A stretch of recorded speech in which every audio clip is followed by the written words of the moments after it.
The unthinkable still exists.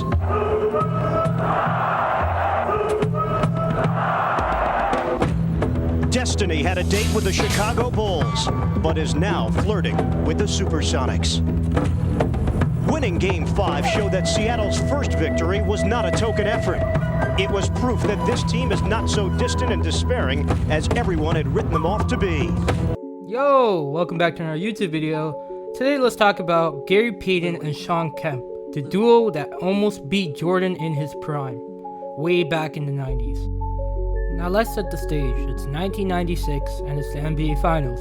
The Chicago Bulls obviously were led by Jordan, and they were going against the Sonics, a team where you really didn't expect them to make the finals, but they did. They were going against the 72-win Bulls.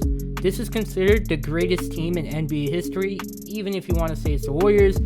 So many basically expected this to be a sweep because how well the Bulls were playing, they really didn't expect the Sonics to make any noise. And the first 3 games went as advertised. All 3 games went to the Bulls and they were down 3-0 in the series. But with their backs against the wall in Game 4, Gary Payton stepped up and he embraced the challenge of guarding Jordan. And Jordan had one of his worst games offensively and had many turnovers, thanks to the great defense of Gary Payton. Now, you see how they gave Marcus Smart a DPOI? I think if Gary Payton was playing now, he'd probably win 3 or 4 DPOIs because he was that guy. Now going into Game 5, you're down 3-1, and all you can hope for is the best, and Shawn Kemp came out and he gave 22 and 10 to keep them in this series.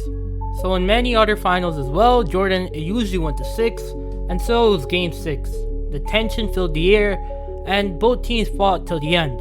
Gary Payton was always taking the challenge of guarding Jordan, and throughout the game you could see that Jordan was not having a great time.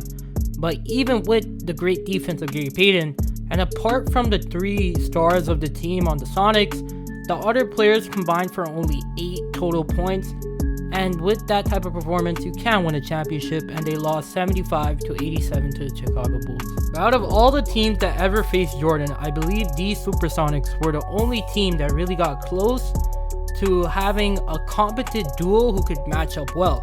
I know there's John Stockton and Karl Malone, but they always struggled against Jordan. Jordan obviously being the biggest chokehold of the entire league at the time, a team like the Supersonics really never got the real chance to actually win a championship, and that core would have won a championship if it was in the 80s or 70s, but when you run into the man considered the GOAT of the entire sport, it's hard for a franchise like the Sonics who don't exist anymore. But if they won this championship, who knows? Maybe they stay in the league because of the fact they won a championship, but it is what it is.